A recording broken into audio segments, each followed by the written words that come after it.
Time once again to talk about a board game. And this week for Rants Review, we're talking about Cat Between Us. This is a game where you're trying to attract a playful cat, which we'll talk about a little bit more in detail as we go through it. But this is a fun little cute game from OP Games. Let's open it up and talk a little bit about what you get inside. Okay.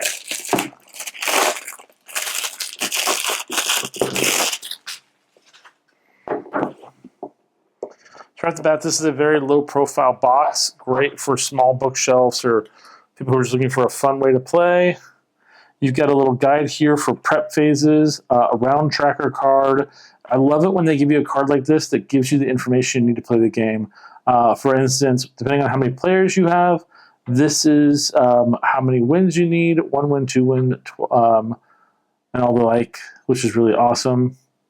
And then you have 3 cards remaining, 3, 4, 5, 0 wins, 1 win, 2 win. So, really solid way of playing the game and organizing this kind of setup. Then they gave us a lot of bags to organize your accessories in, depending on your needs, and then a set of cards. Well, I was going to pull out the knife, but it looks like they might have a pre-rip on. Oh, I love a good pre-rip. Oh, that was great. So we have our point cards, which will have sets. So this is the cactus set. See the cat's playing with a little cactus. Then we got the fish set, playing with the fish. Bird toy, 0 through 6. Get the mouse, 0 through 6. And the ball with the feather, 0 through 6. And then a traditional yarn, 0 through 6. Then we have the larger pictures of the toys. So cactus, mouse, fish, yarn, ball with tail, bird toy, and then our actual board. So first and foremost, you're going to lay out the board so it matches the number counting up. And this is your play space for the game.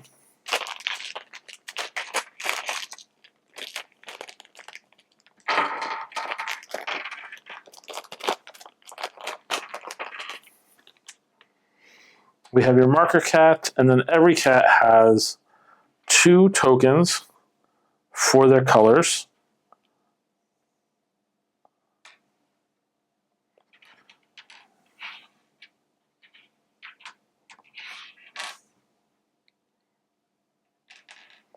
And then for 6 players, and then we've got these 2 marker blocks. The next thing you're going to do is you're going to lay out the types of toys on the board, because this is the tracker for them as well.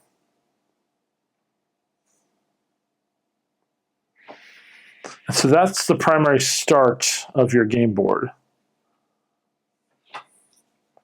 With, of course, your player tracker here on top.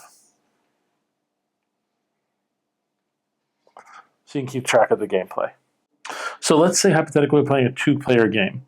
You would set this onto round 1, and you'd hold on this card and you would gather up all the pet toys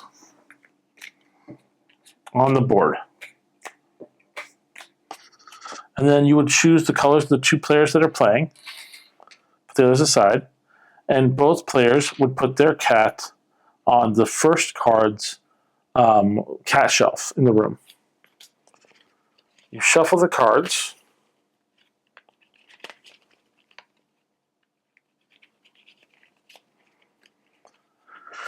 And you reveal a card on top of the deck, and it says here 24 on the bottom left of the card. Then you're going to take the cat marker and you're going to match it onto the board. That is the target number you're going for. You want to get the closest to that number on your attractiveness of your pet toys for the cat without going over. However, if both players do go over, the person closest to the number is the winner. So then, depending on how many players in the game, there's 2, both with 0 wins. Both players would get 9 cards.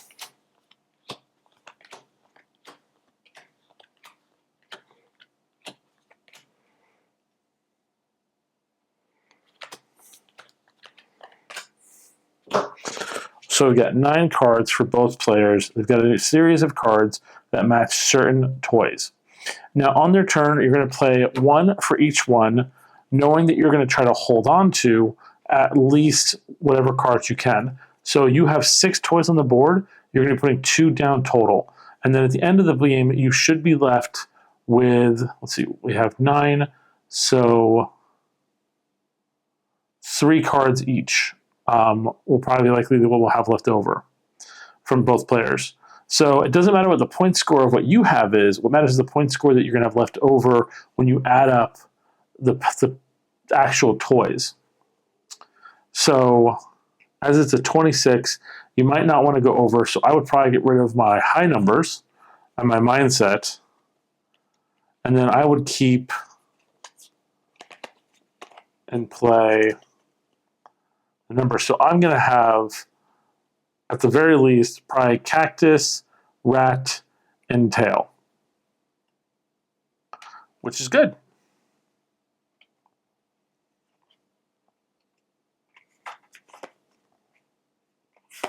So I'm planning to keep those points here, and then I want to try to get cards played down on these 3 toys that are going to basically get me closest to 24. They're going to be doing the exact same thing with their hand. They're going to think it through and go, okay, so I have rat, cactus, bird, and tail. I'm going to do bird, tail, and rat. And you don't have to place the point cards down on the ones that match it. They can be whatever toy you want to put them on, but their point scores will be added up at the end. And so we go one by one. So like I would put down the 6 on the tail. And then he'd put down maybe the 5 on the bird. And now I'd go, and I'm like, okay, so right now, where I currently stand, I've got 6 points for what I'm doing. Maybe I'll put a 5 down on the cactus. So if my points add the way I want them at the end of the round, I've got 11. So I'm doing good. Then they might be a little bit nervous that that's a little bit high. So maybe they're going to close off because you only put 2 prizes total, fruit cards total, on a toy. So they might push that down and be like, okay, now we've got our 2. It's 5 and 3. That's 8. Cactus is worth 3. 8. So now I have to get to be closest to that another 16 points. I'm currently at 5 if I stick to my bird. So I am currently at 13. I need 11 more points. Seeing that I've got 8 and I've got 6, I need a little bit less just to be able to, I need like only 10 points. So I know I'm doing rat, cactus, and tail. I might just do 5 on rat. He doesn't care about rat. He wants to make sure his points are going to go where he wants to go. For bird, so maybe he'll put down 2 on bird and hope that tail doesn't go much higher. So with this as it currently is, it's set for 2 of his are locked as it is. Got 7 and 8, that's 15, plus the 6. So he wants a 3 or less to be played on to the tail. For my character, I've got the rat.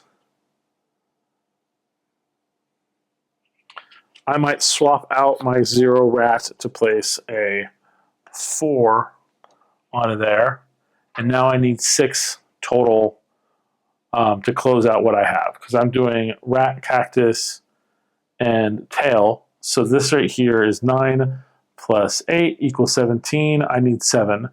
I've got 6 there. So I need either a 1 or a 0 now on the tail. And I've got my 0.